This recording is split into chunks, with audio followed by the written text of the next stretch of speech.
Good evening, everybody. We we're getting used to our technology here. So thanks for the patience and thanks to all of our candidates for joining us. I'm Jen Tierney, Chair of Historic Triangle Democrats. I think we had about a 330 people sign up for this, so I think more folks will be joining us. Um, we're excited to have all of these candidates with us, and we're just excited to take down Rob Wittman.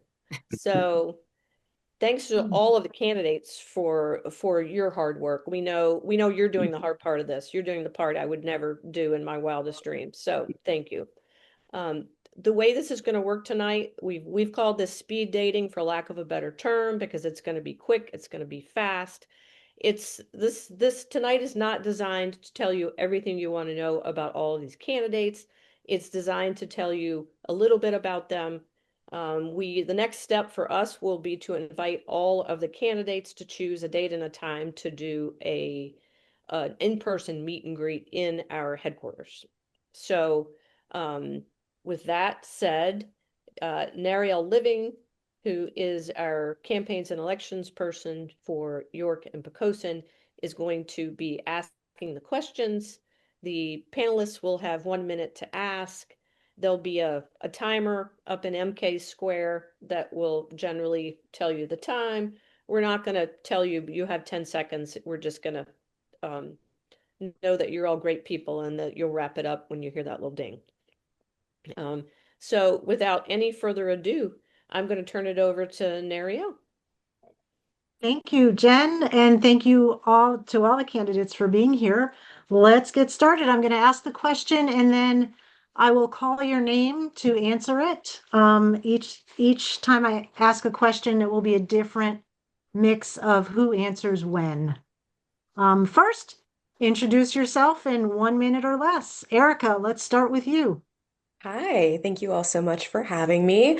My name is Erica Cobb. I'm a healthcare attorney, a caregiver to a disabled combat veteran, and I'm a progressive Democrat running to unseat Rob Wittman. I stand for access and accountability through action. The biggest part of access in my platform is access to healthcare. I want to bring forth a system of comprehensive universal healthcare coverage so that all of us can get the care that our lives depend on. As it relates to accountability, I am a courage candidate with citizens impeachment, and that includes bringing articles of impeachment against Donald Trump on day one. And now, if he happens to be impeached before then, that is okay because I will vow to bring articles against every candidate or individual or officer who has violated their oath to the Constitution. That is the code that I live by. Thank you. All right, Jason. Yeah, thanks everybody, and thanks for coming to listen to us. So my name's Jason Knapp. I am a 21-year Navy veteran, but didn't start there. Started as a broke little kid with a single mom, had me when she was 19. So we survived on Medicaid and food stamps. I can still remember licking and sticking little stamps on grocery day. And so that is what gave me and my mother the space for her to go and better herself. And too many people think that that is a handout. What I view it is the help that you need for the ROI on the people that you want to promote. I spent 20 years in the Navy, combat aviator, and I'm the only one here who has actually worked at NATO headquarters, working with the alliance, working with other countries, and with what's going on in the district with Rob Wittman, just standing by, letting Trump continue this. I'm the only one who's going to be able to stand up to that. Thank you. All right, Mel, you are up. All right. Good evening, everybody. I am Mel Tall. Thank you for coming and listening to us tonight. I am a husband, a father, a veteran, and a business lawyer. My wife, Anne Marie, is a pediatrician, and she takes care every day of children in this district who are on Medicaid. And she sees the anxiety that those young parents have that they might lose their health care. Anne Marie and I are parents ourselves. We have 3 adult children, all of whom attended public schools, public universities, And we know from personal experience that those public universities in Virginia are not affordable for working families. I'm a veteran. After high school, I enlisted in the U.S. Army and served my country. And since then, I've had a 30-year career. I currently own a small law firm. I'm a small business owner, and my practice is focused on serving small businesses. They are the drivers of economic opportunities and job creation in Virginia. So with my 30 years of experience, my campaign is going to be laser focused on improving economic opportunities for working families and small businesses in Virginia. Thank you. Salam, let's hear from you. Hey, good evening, everybody. I'm Salam Bhatti. I'm an anti-poverty lawyer. And I became a lawyer not to make dollars, but to make change. And so I worked at the Virginia Poverty Law Center, where we did some incredible legislative work for Virginians. And then I went to the national nonprofit Food Research and Action Center, where we worked on a farm bill and we fought against the big, beautiful bill.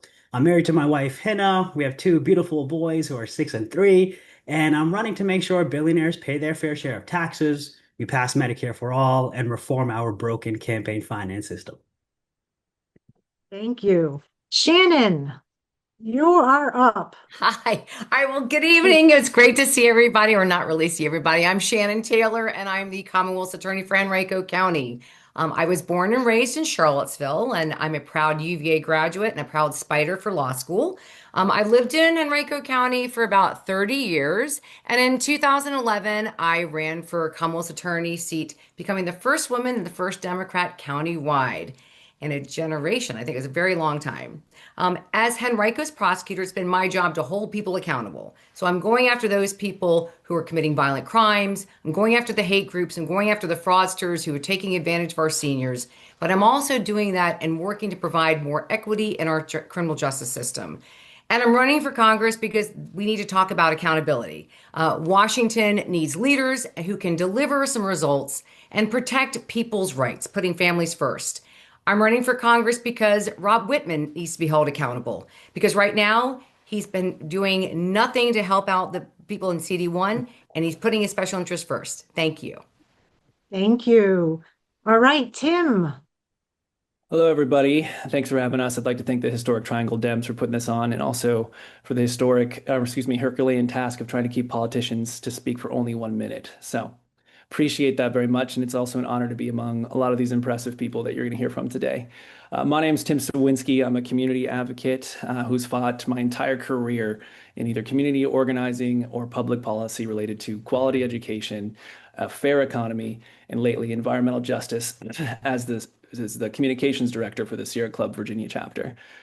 You can't do what I do and work with the communities that I work with and think that the system is fair and that our politicians, and frankly, from all different types of parties, have our back yet. So reform is what I'm trying to run on. I'm trying to make sure that we can restore representation, something Rob Wittman's not interested in, but you have to do that by reforming the rules. You reform the rules, you restore representation, and that's how we revitalize the American dream, and that's why I'm here. All right, thank you. Elizabeth, you are up. Again, thank you all for being here. I will keep this short and sweet. My name is Elizabeth Dempsey Beggs, and a little about me. I am a United States Army veteran. I was one of the first women to serve as a tank commander after Congress lifted the ban. So there are a few things that Congress can get done, and they affected my career very personally. After the military, my husband and I came back home. He's also a veteran who has continued his service by being a firefighter here in the district. And we're also raising 4 young children, all under the age of 4. A mix of ones that I grew myself from scratch and who I have the honor of raising as their foster mom. I'm finishing my graduate degree right here at Wilman Mary in an MBA. I was a business leader until I left that career to pursue advocacy, and that was what led me to running for Congress. I took an oath, and I know it's going to take a lot to flip this seat. I'm also not taking any corporate money. I believe in banning congressional stock trading, because you cannot serve the people and make this world affordable if you're taking money from the people who are raising our bills every day. I know what it's like to fight SNAP and Medicare, and everyone deserves a fair chance.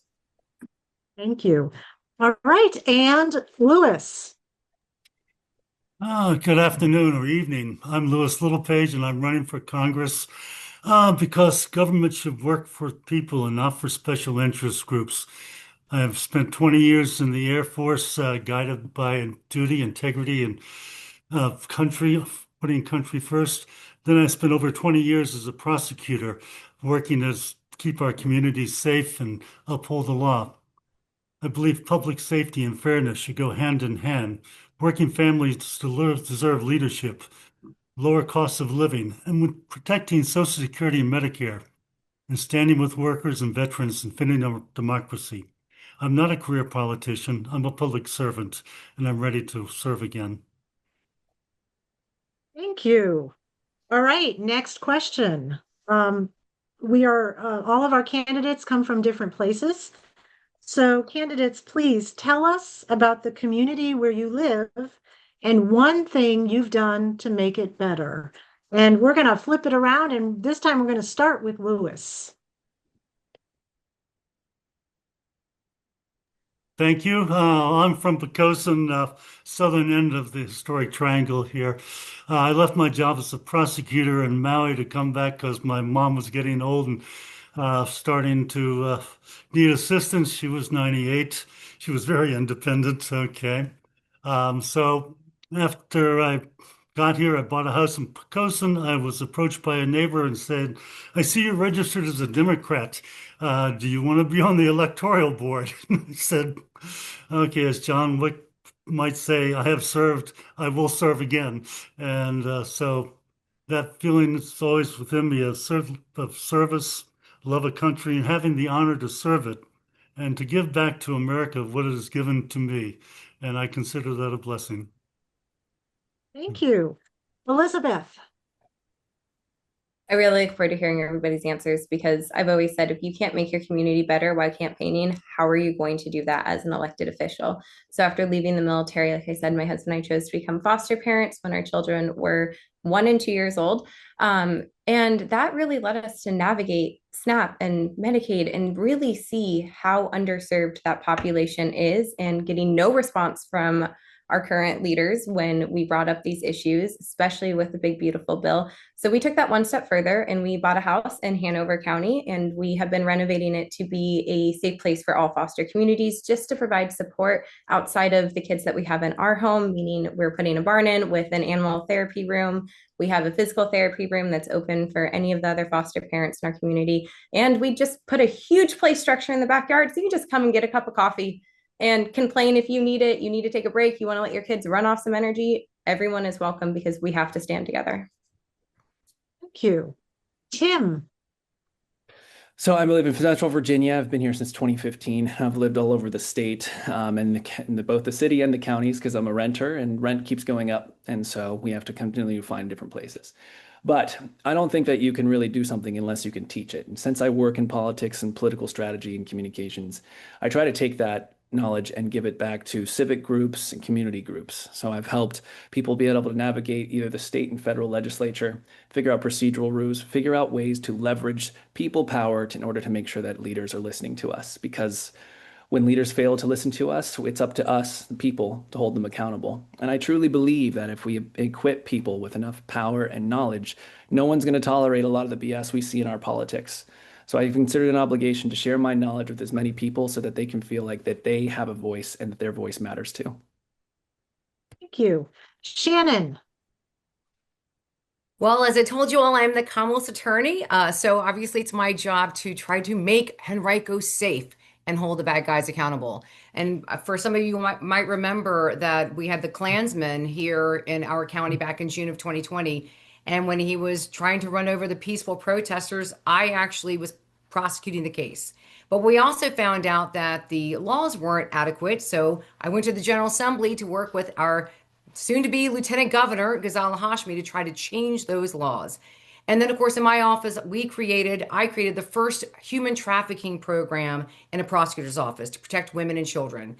My focus has always been about safety and fairness and integrity. And that's how I work to make our community better. Thank you. Salam.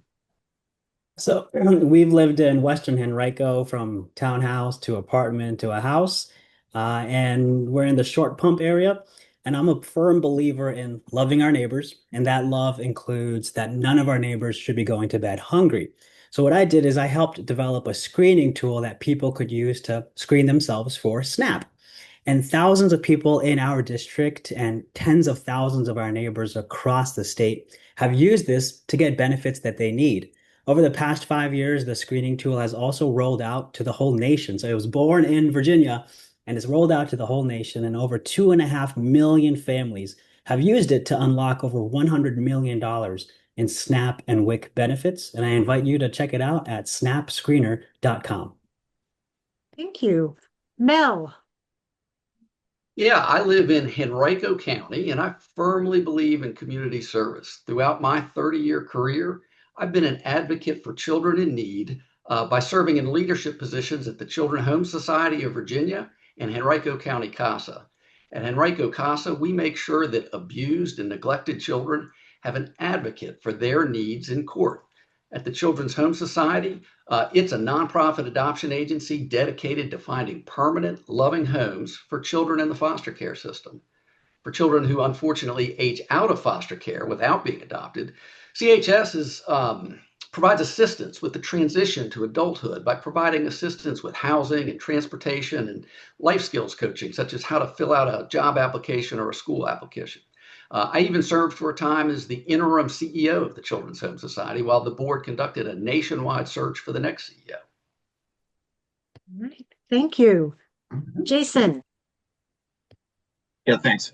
So after more than a dozen moves in the Navy, we eventually retired back into Virginia, and so live in Reedville, Virginia, which is a small fishing town.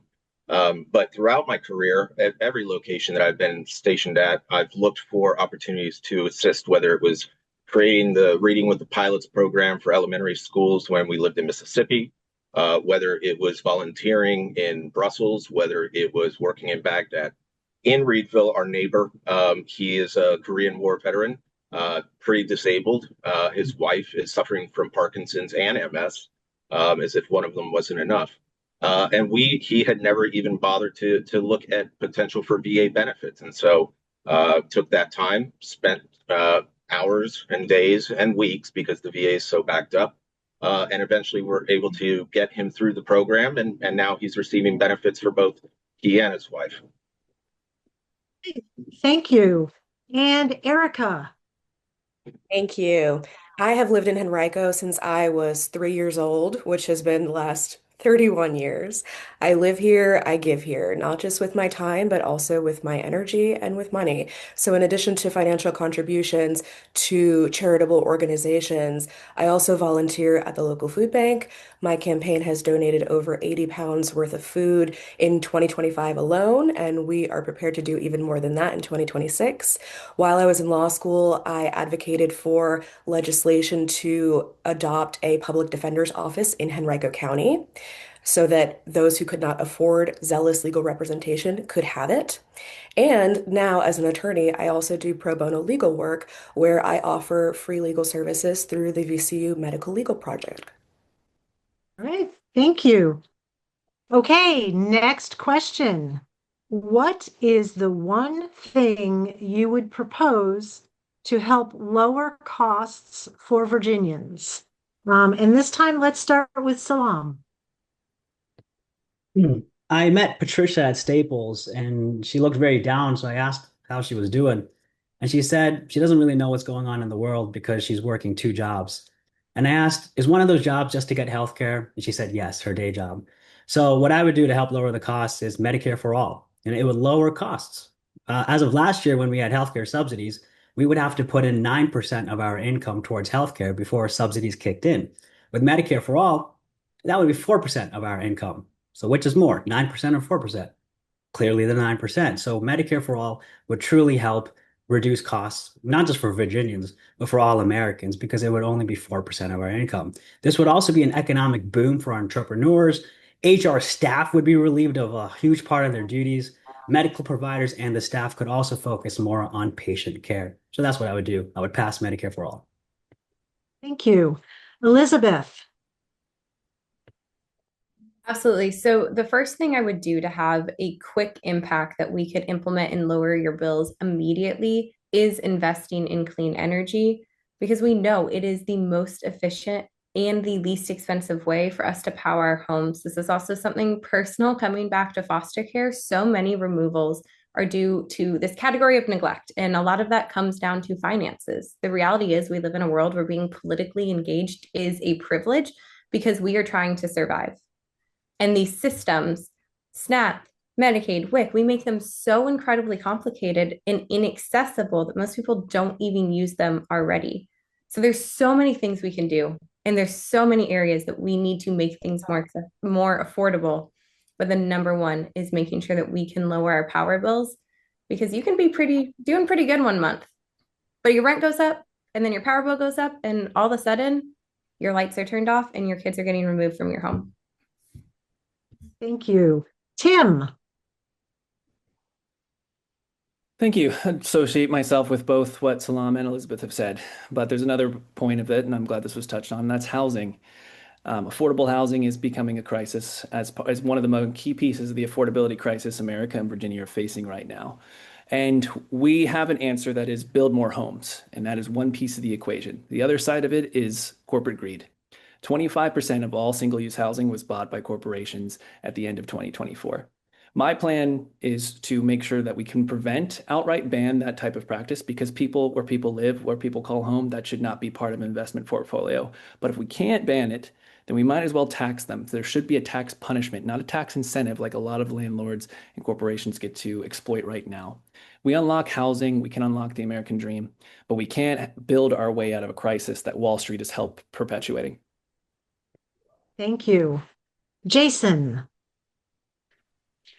Yeah, I think we're probably going to add on to these because we all probably agree with each of these issues. But just to add into the group, I think that the fact that Medicare cannot negotiate drug prices is just abysmal. Having lived in Europe, having lived in Japan, drug prices are not expensive there, regardless of the drug, regardless of whether it is a new drug or an old drug. Yet somehow, when we come back to the U.S., the richest nation in the world, drugs are skyrocketing. We support a Congolese woman who's naturalized, but she's in stage 4 metastatic breast cancer, and we're paying for her Casquale every other month, which is $1,500. I mean, $1,500 to keep because she can't afford it. And that's just an abysmal example of how we are not taking care of our own people. And I think that we could increase the subsidies for ACA. There should be a minimum amount of health care, regardless of your income level, that you should be able to achieve. And the government should be able to help us with that. Thank you. Erica.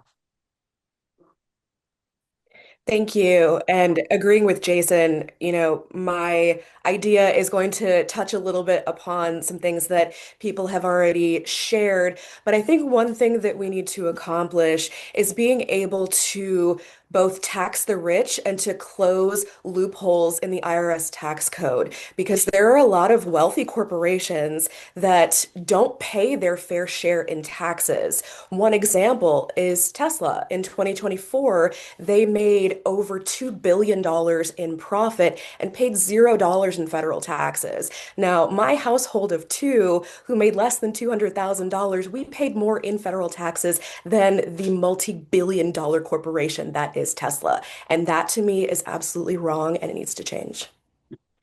Thank you. Louis. Thank you. I'm going to have to build on what Tim was talking about there, because basically paying for a house is the biggest bill that anyone faces every month. People used to buy their starter houses in their 20s. Now they're in their 40s when they're buying their starter houses. So how can we reduce the prices on things like that? First, interest rates on homes needs to be lower. We need to streamline building permits because delays cost money. When I bought our first house, it was 3 months from buying the lot to moving in. In Hawaii, you're lucky if you could move in, get a permit within 8 months. Okay. So I'm going to talk about getting rid of excess fees. I can talk VA because that's what I've used mostly. VA used to be able to get a VA loan for free. Now it costs. If you get a new VA loan, it's going to add $12,000 to the cost. If you move, You're done. I'm done. Okay. But I can go further Thank on that you. anytime. Thank Okay. you, Lewis. All right, Shannon. Yeah, I think you'll find a common theme here this evening amongst us all. So, again, it's about affordable quality health care. There should be no choice between figuring out if you're going to be filling a prescription for your child or, paying the bills for your home. To what Tim was saying there about affordable housing here in Henrico County, we actually dealt with that with the people who were doing with St. Luke's. And the idea was HUD was allowing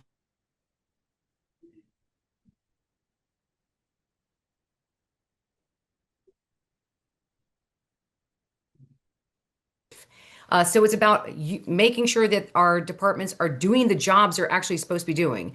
And then, of course, when it comes to tariffs and knowing how it's impacting our farmers, it's about, again, stop the unilateral executive action. As a congressman, I would make sure that we are going to be holding this authoritarian in the White House accountable and stop allowing him to rule by executive order. Thank you. And Mel. Yeah, the first thing I would do is end the tariffs and stop deporting immigrant labor. These policies are driving up the cost of labor and materials that are used by small businesses, and they're driving up the costs of everyday living. A farmer in the district told me that the tariffs are driving up the costs of the seeds and fertilizer that he imports, and they're driving up the cost of the steel that's imported that's used in farm equipment. These costs are making farming more expensive for him, and in turn, this is driving up the cost of groceries for all of us. I also heard from a real estate developer right here in Henrico County that the tariffs on lumber and the deportation of migrant workers are driving up the cost of building new homes. And in addition, this is causing them to cancel or delay plans to build new homes, all of which is reducing the supply of affordable homes and increasing the cost of housing. Thank you.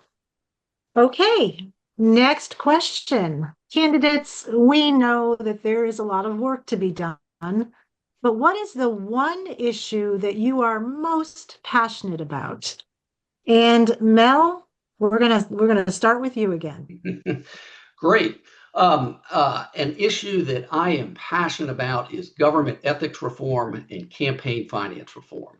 Our elected officials should not own stock in the companies that are going to benefit from the laws that they pass.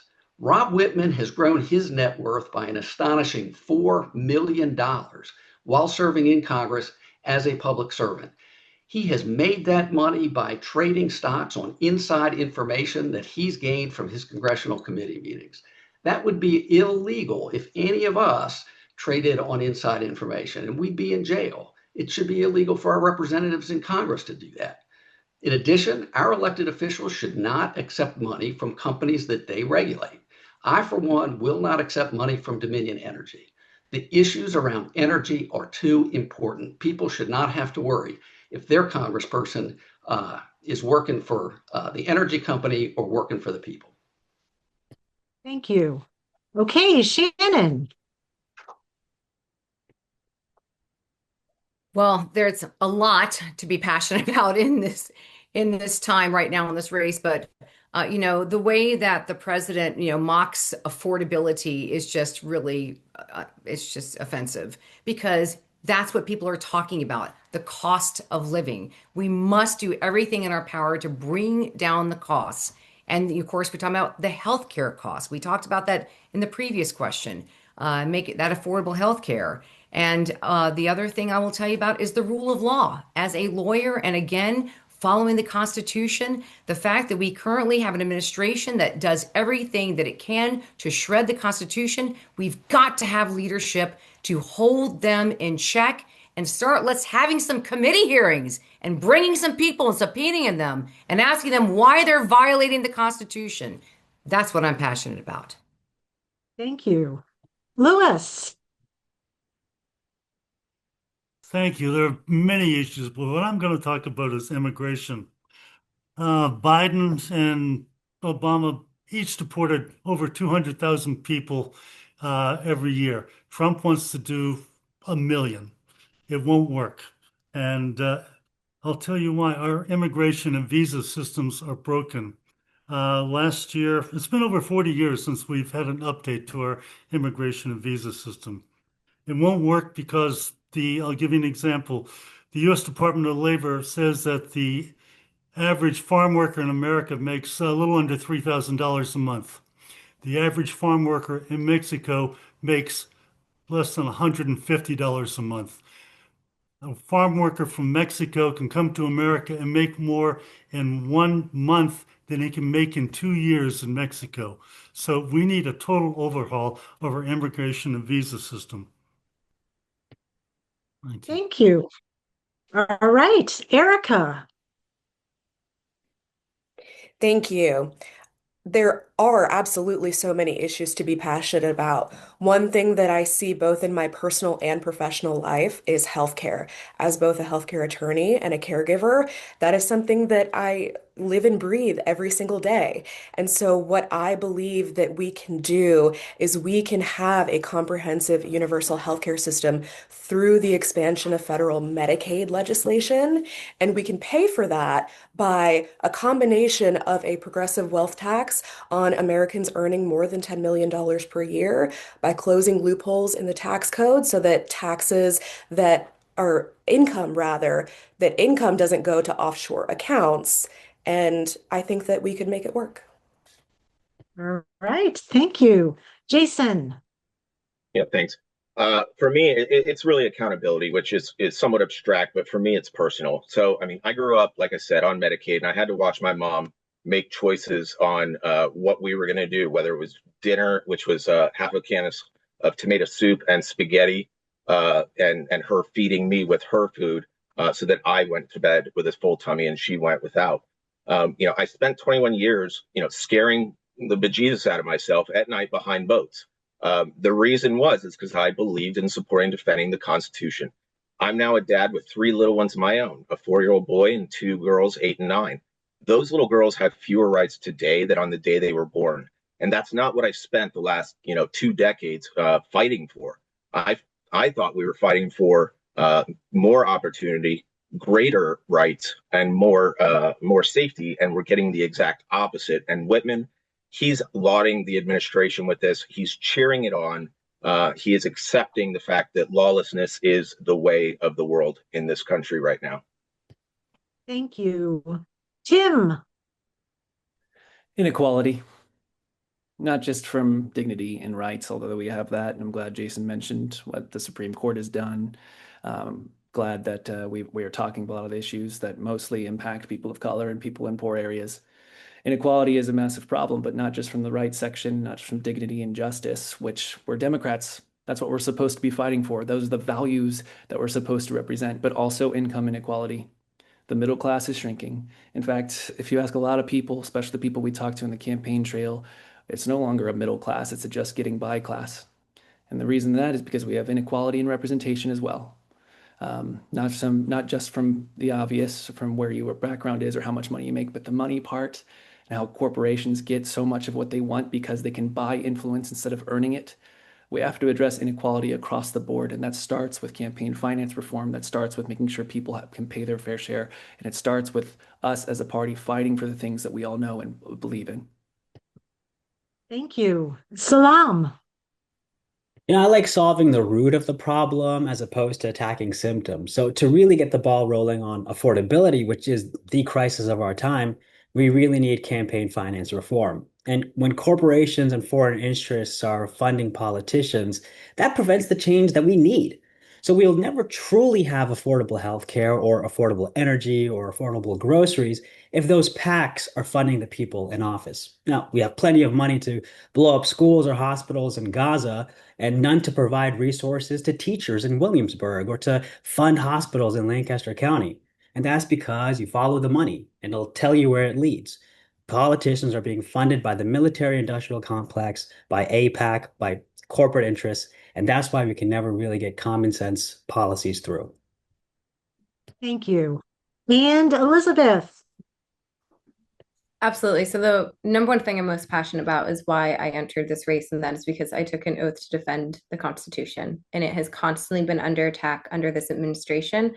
And in a democracy, our votes are not for sale. But in our current system, our votes in the interest of our elected officials are absolutely for sale. So we need campaign finance reform. We need to ban congressional stock trading. And that's how we address every other problem that's going on. I mean, it's been a common theme here tonight for a reason.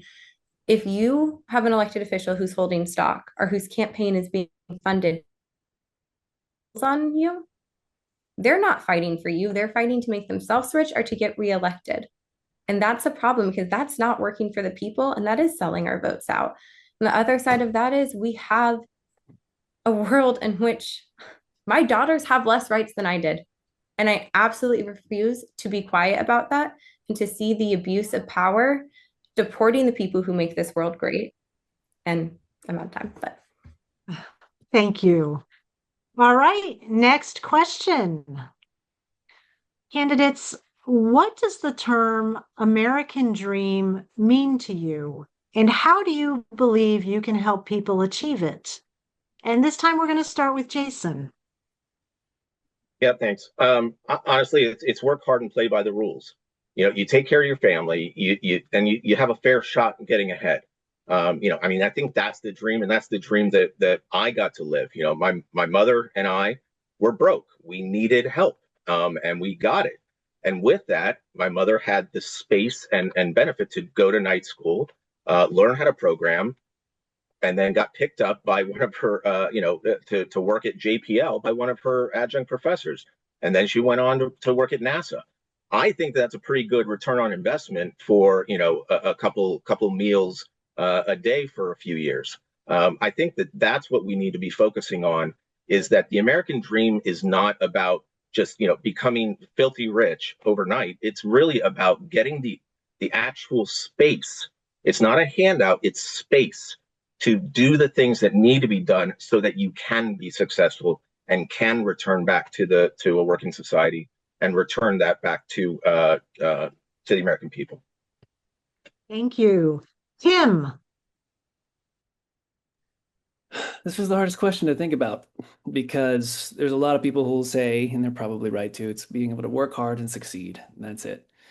Problem is that's just so much, that's so far out of reach. And sometimes people get it and get it taken away. When my parents, they were both the first people in their families to graduate from college. And they worked hard all their whole lives. They finally bought a house. But then my brother was born without the right valve of his heart. And my mom had to fight the health insurance companies. And they finally paid for the coverage because he had a pre-existing condition because he was a baby. It was his fault. Even with health insurance, his medical bills, the choice became pay your mortgage, pay his medical bills. So they lost their house. I feel like the American dream is not just a status that you can achieve, but it's also something you need to be able to protect. And our government should step in to make sure that the American dream is about not just succeeding through working hard, but also being free from being afraid that you'll lose it all. And that's what I think we can do a lot in the federal level, especially. And Rob Wittman is not interested in delivering that at all. Thank you.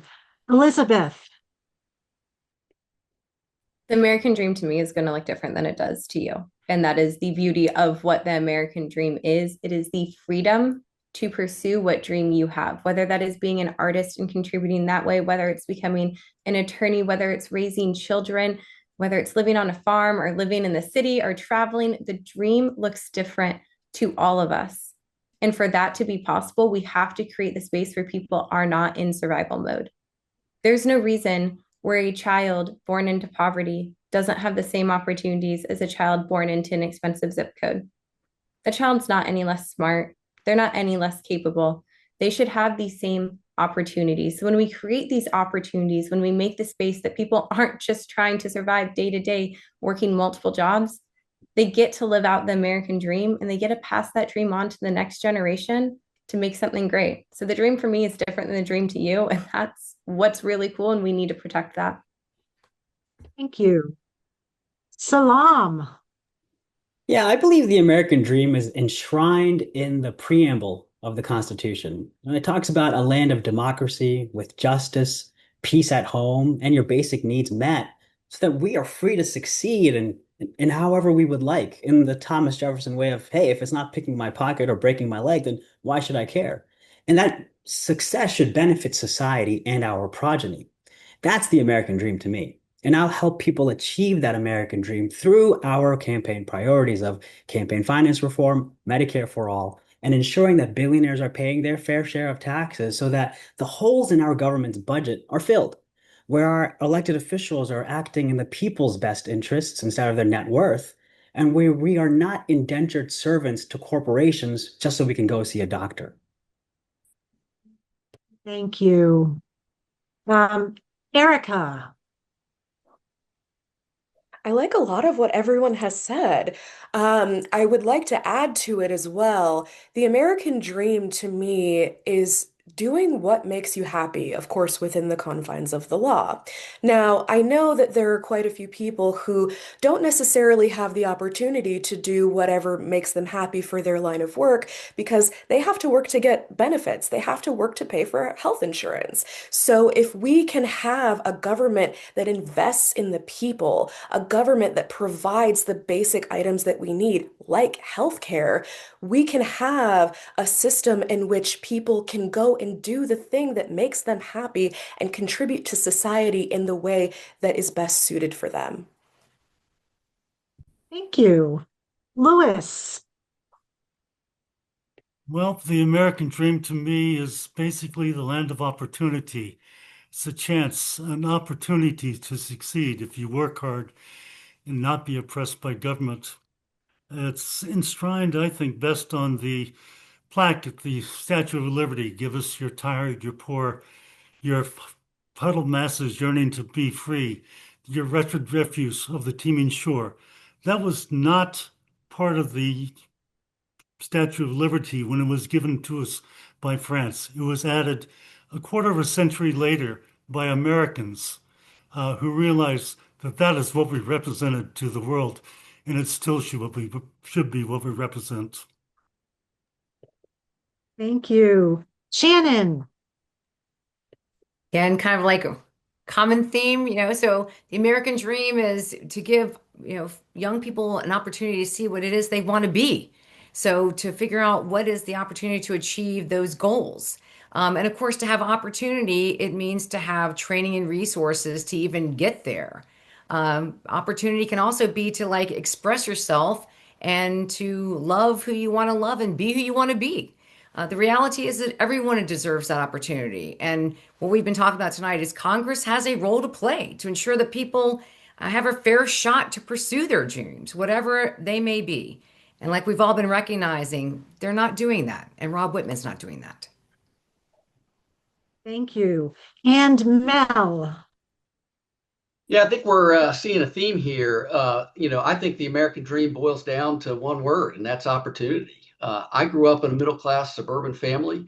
My mom got divorced when I was about 12, and she was able to go back to school and get a job after 12 years as a stay-at-home mom, and she was able to become successful and self-sufficient.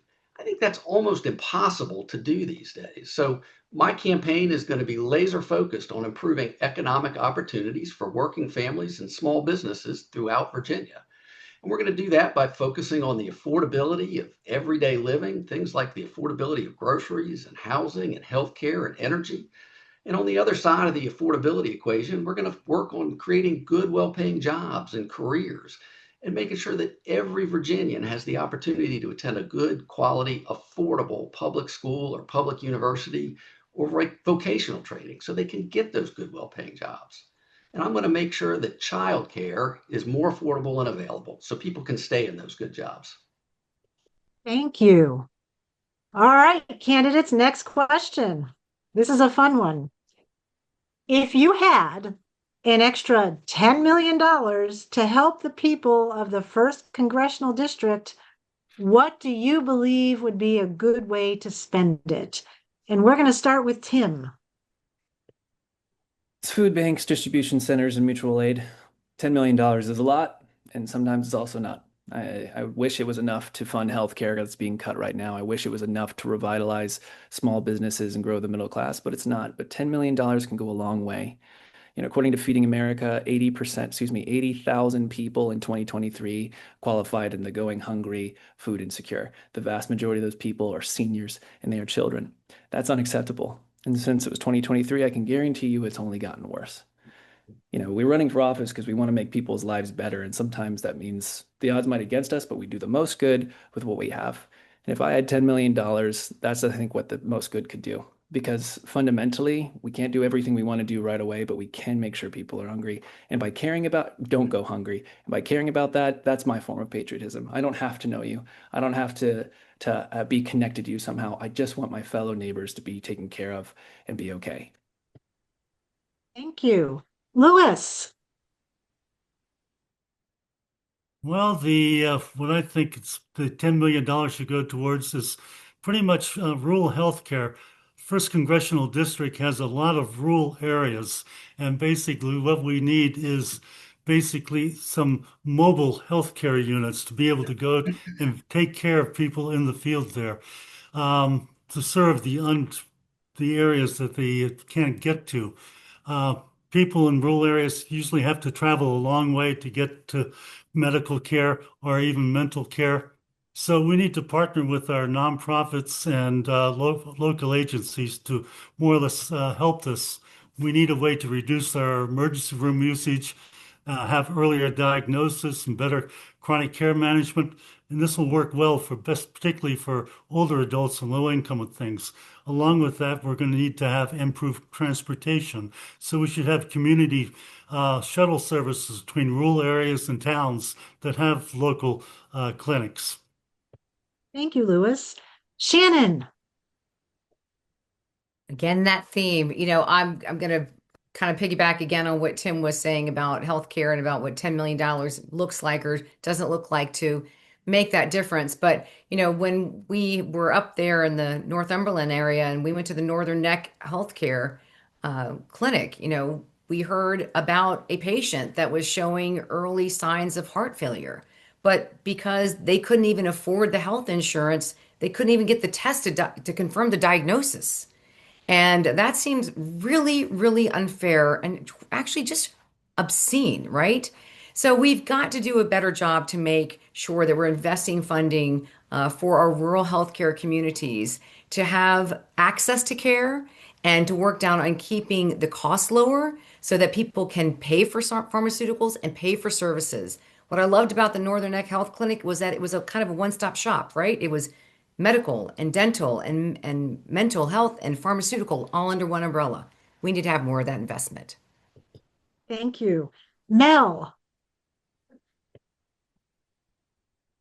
Yeah, I think the most important thing that we can do as Democrats to win in this district and take control of Congress is to convey a positive message about how we're going to help working families and small businesses to improve their economic opportunities. So I would use that $10 million to improve the affordability of everyday living. So I'd do things like restore the expiring healthcare subsidies and restore the Medicaid cuts and provide funding for rural hospitals and healthcare clinics and incentivize home builders to build more affordable homes and subsidize first-time home buyers and renters and encourage employers to offer more on-site childcare that's affordable and promote paid internships and apprenticeships so people can actually work and afford their rent and groceries while they're training for a trade or a career.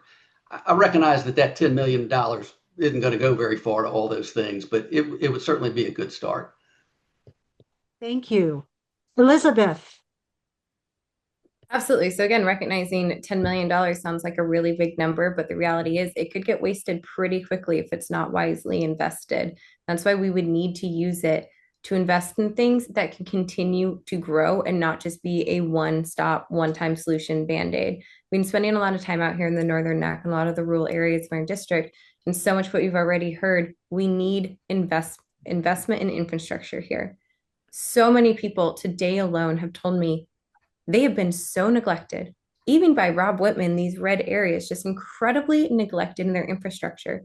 And letting these things just start to fall to pieces is affecting their businesses, their economic ability, everything that they are providing. Driving 2 hours to go to a 15-minute doctor's appointment, being told, oh, well, there's telehealth, but we haven't even fixed the tele issue yet. You don't even have internet, and we're telling you use telehealth. No, we need to invest so that we can continue to grow and to thrive. So infrastructure. Thank you. Salam. Yeah, when we were at the Food Research and Action Center, we had the saying, hungry people can't wait. So similarly, people in poverty can't wait. We need something done immediately. So what I would do with $10 million is I would go to every single hospital across the district and I would buy their medical debt for pennies on the dollar and just forgive it. That's maybe a family is faced with $2,000 or $18,000 medical debt over their head. And to have that forgiven, I mean, that's a weight off your shoulders and you can finally breathe. You can have finally maybe even go to sleep without waking up in terror, because poverty is traumatic. Poverty is violent. And if we can do something about that simply by buying their debt and forgiving it, I would do that in a heartbeat. Thank you. Jason. Sure. $9 million for broadband. As somebody who spent time trying to onshore manufacturing to the US, broadband internet connectivity is the number one thing that is stopping the first from gaining additional manufacturing and additional jobs for the area. Wittman's been promising that for the last 17 years. And I don't know about Henrico County, but in Reedville, it sucks. In the Northern Neck, it's terrible, and we need to fix it because not only is it important for for job growth, it's important for our schools, it's important for our students, it's important for healthcare, it's important for telehealth, and it's been something that has been promised and failed for far too long. I said $9 million. I think the other $1 million needs to go to transportation for medical care. One of the things, Shannon talked about the free health clinic that we went to in Kilmarnock. One of the biggest problems they had is the folks that can't make it there. They cannot afford an Uber. They don't have a car. So how are we going to get them health care if they can't get to the hospital? Thank you. And Erica. I don't know about y'all, but every now and again, when I'm either going to or coming home from work, I see a particular area where there are unhoused people. And one thing that I would do with $10 million is to create shelters throughout the area, throughout the district, throughout all of Virginia, if that money would stretch far enough. And one thing that these shelters would have in them that would be different from the typical shelter is that I would have wraparound services for the individuals residing within that shelter. So job training and skills training and how to go to an interview, what to wear when you go to an interview. I would have organizations like Goodwill or other thrift shops to donate clothes so that people could have items to wear so that they can get back on their feet. All right. Well, thank you. Okay. Candidates, you've done a fabulous job. I have one more question for you. Okay, you ready for this one? Why do you think you are the best candidate to beat Rob Wittman? And let's start with Elizabeth. All right, first of all, how lucky are we to have this many people willing to step up and fight against Rob Wittman? But the reason why I know I'm the best candidate to do it is because we've been trying to flip the seat for a long time and we have to throw out the playbook. Also, we are trying to flip a seat red. So we need people who are very comfortable walking into these spaces, sitting down and having conversations with people who do not want them there. I know when I take this seat, almost half of the population in this district did not vote for me at the end of the day. But I am still the representative and they deserve representation just as much as you and I do. When I was a combat arms officer, I integrated an infantry battalion of 600 men as the only woman when we went overseas. I know what it's like to lead when people do not want you there, but you still respect them and you still lead them and you still work together and make your community, your space, your unit better all the same. Even if they don't look like you, talk like you, have the same religions you, or think like you have to lead them. And I know what it's like to lead under opposition. Thank you. Salam. So the policies we are running on have a support by the majority of Americans. 62% say that billionaires are taxed too low. 65% are in favor of Medicare for all. 72% are in favor of campaign finance reform. So these are the most electable issues that our party needs to take seriously.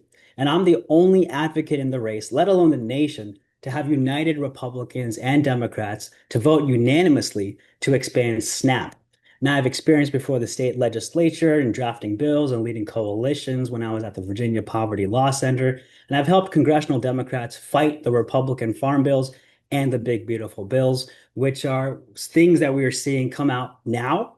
And as people learn more and more about how Rob Wittman's votes have hurt them, they're going to come and vote for us. Thank you. Tim. I grew up with Rob Wittman. I grew up in Fauquier County. He was my first congressman when I could vote. It was awful. And I know that he represents everything that's wrong with our politics. I know that he would rather, and he loves being a nice guy, but all he does is kiss up to his big donors, lie, and kiss up to his party. And his cowardice is showing right now because he has done so much to hurt his district. And yet he's not speaking out. And he can't defend his record. That's why he hasn't had a town hall since 2018. So I would want to expose that record since I have such a long history with him. But I also want to make sure that our ideas are contrasted. A lot of ideas that we talked about today, they are not ideas that he talks about because he's not capable of it. I want to make sure that we're running towards our values: dignity, opportunity, justice, an economy that works for everybody, a future that's built by everybody. Those are, and I hate to say this, but sometimes Democrats get elected and then they start running away from those values. I won't. I know what it's like to stand arm in arm with people of different walks of life and different political persuasion. And I know that we're stronger together. And I know how to bring those people together to stop someone like Rob Wittman. Thank you. Jason. Yeah, so the Virginia First has shifted 6 points towards Democrats in the last decade, but to flip the seat, that's not enough. We've watched it continuously, time and time again, still go to Wittman's favor. And the reason is simple. We haven't actually been presenting the right candidates for this district. I'm a military guy, and my military credentials exceed Wittman's. They don't match it, they exceed it. My grassroots campaign is about voters and not corporate donors. And I didn't get into this race because I want a promotion or I want a different job. I left my job. This is my job. I left my career to run in this race. That's how much I care about it. And voters aren't looking for just another politician, just somebody who's going to say the right words. They're looking for somebody who understands what sacrifice looks like, who knows what service feels like, and has had to face accountability in the real world where lives are on the line. I've lived my whole life that way, and I'm going to bring that to Congress. Thank you. Erica. I think that I'm the best candidate for this position because I listen to the voters. We hold town halls, both in person and virtually. We practice what we preach as far as access to make sure that everyone who wants to be there has that opportunity. And the voters are telling me what they want, and their voices inform our positions. So listening to everyone, be it a Republican, a Democrat, it doesn't matter because I will represent everyone in this district. And that is how we beat Rob Wittman, and I'm prepared to do it. Thank you. Lewis.